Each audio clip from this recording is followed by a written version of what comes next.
Hi hello ನಮಸ್ಕಾರ ಸ್ನೇಹಿತರೆ, ಕರ್ನಾಡು.in YouTube ಚಾನಲ್ಗೆ ನಿಮಗೆಲ್ಲರಿಗೂ ಪ್ರೀತಿಯ ಸ್ವಾಗತ. ಇವತ್ತಿನ ಒಂದು ವಿಡಿಯೋದಲ್ಲಿ ರಾವಣ ಯಾರು, ಇವನು ಒಳ್ಳೆಯವನ ಅಥವಾ ಕೆಟ್ಟವನ, ಇವನನ್ನು ಪೂಜಿಸುತ್ತಾರೆ ಅಥವಾ ಏಕೆ ಪೂಜಿಸುತ್ತಾರೆ, ಇವನನ್ನು ಪೂಜಿಸುವ ಸ್ಥಳಗಳು ಯಾವ್ಯಾವು ಎನ್ನುವುದರ ಬಗ್ಗೆ ತಿಳಿಸಿಕೊಡುತ್ತೇನೆ.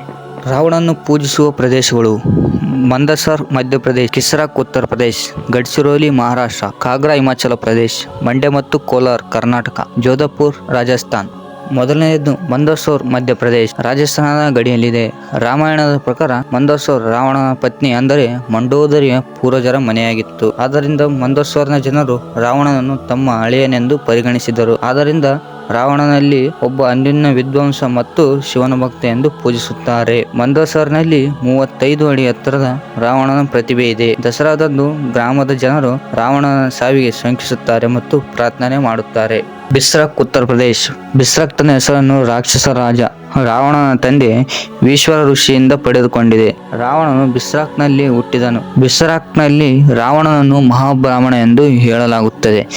ಈಶ್ವರನು ಅಂದರೆ ರಾವಣನ ತಂದೆ ಬಿಸ್ರಾಕ್ನಲ್ಲಿ ಸ್ವಯಂ ತಾನೇ ಶಿವಲಿಂಗವನ್ನು ಕಂಡುಹಿಡಿದನೆಂದು ನಂಬಲಾಗಿದೆ ಮತ್ತು ಅಂದಿನಿಂದ ಸ್ಥಳೀಯ ಜನರು ಅದನ್ನು ಈಶ್ವರ ಋಷಿ, ಇದನ್ನು ರಾವಣನ ಗೌರವ ಸಂಕೇತವಾಗಿ ಪೂಜಿಸುತ್ತಾರೆ.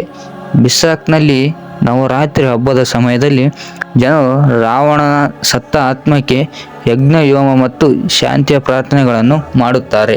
ಗಡ್ಚಿರೋಲಿ ಮಹಾರಾಷ್ಟ್ರ, ಮಹಾರಾಷ್ಟ್ರದ ಗಡ್ಚಿರೋಲಿಯು ಗೋಡ್ ಬುಡಕಟ್ಟು ಜನಾಂಗದವರು ರಾವಣ ಮತ್ತು ಅವನ ಮಗ ಮೇಘನಾದನನ್ನು ದೇವತೆಗಳೆಂದು ಪೂಜಿಸುತ್ತಾರೆ. ಗೋಡ್ ಕುಟುಂಬದವರು ಜನಾಂಗದ ಪ್ರಕಾರ ಮಹರ್ಷಿ ವಾಲ್ಮೀಕಿಯ ರಾಮಾಯಣದಲ್ಲಿ ರಾವಣನನ್ನು ಎಂದಿಗೂ ದುಷ್ಟ ಎಂದು ಹೇಳಲಾಗುತ್ತೆ. ಆದರೆ ಋಷಿ ವಾಲ್ಮೀಕಿಯ ಪ್ರಕಾರ ರಾವಣ ಯಾವುದೇ ತಪ್ಪು ಮಾಡಿಲ್ಲ ಎಂದು ಹೇಳುತ್ತದೆ.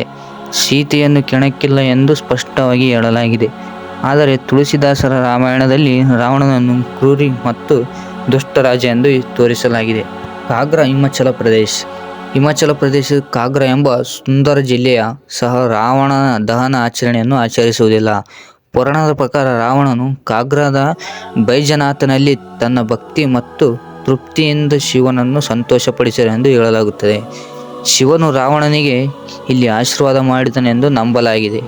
ಅದಕ್ಕಾಗಿಯೇ ರಾವಣನನ್ನು ಇಲ್ಲಿ ಶಿವನ ಮಹಾನ್ ಭಕ್ತನೆಂದು ಗೌರವಿಸಲಾಗುತ್ತದೆ. ಮಂಡ್ಯ ಮತ್ತು ಕೋಲಾರ್ ಕರ್ನಾಟಕ, ಶಿವನ ಮೇಲಿನ ಅಪ್ರತಿಮ ಭಕ್ತಿಗಾಗಿ ರಾವಣನನ್ನು ಪೂಜಿಸುವ ಅನೇಕ ಶಿವನ ದೇವಾಲಯಗಳಿವೆ. ಕರ್ನಾಟಕದ ಕೋಲಾರ ಜಿಲ್ಲೆಯ ಜನರು ಸುಗ್ಗಿ ಹಬ್ಬದ ಸಮಯದಲ್ಲಿ ರಾವಣನನ್ನು ಪೂಜಿಸುತ್ತಾರೆ. ಮೆರವಣಿಗೆಯಲ್ಲಿ ಶಿವನ ವಿಗ್ರಹದ ಜೊತೆಗೆ 10 ತಲೆಯ ರಾವಣ ವಿಗ್ರಹವನ್ನು ಪೂಜಿಸುತ್ತಾರೆ. ಜೋಧಪುರ್ ರಾಜಸ್ಥಾನ್, ರಾವಣನ ಮದುವೆಯ ಸಮಯದಲ್ಲಿ ಲಂಕೆಯಿಂದ ರಾಜಸ್ಥಾನ್ ಜೋಧಪುರ್ ಮೋದಿಗಲ್ಗೆ ಬ್ರಾಹ್ಮಣರು ಬಂದರು ಎಂದು ಹೇಳಲಾಗುತ್ತದೆ.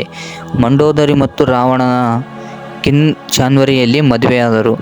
ಹಿಂದೂ ಆಚರಣೆಗಳ ಪ್ರಕಾರ ಲಂಕೇಶ್ವರ ರಾವಣ ಪ್ರತಿಕೃತಿಯನ್ನು ಸುಡುವ ಬದಲು ಜೋಧಪುರ್ ಮೋದಿಲ್ ಬ್ರಾಹ್ಮಣರು ತಮ್ಮನ್ನು ಅವನ ವಂಶಸ್ಥರೆಂದು ಪರಿಗಣಿಸುವುದರಿಂದ ಶ್ರಾದ್ದ ಮತ್ತು ಪಿಂಡದಾನವನ್ನು ಮಾಡುತ್ತಾರೆ.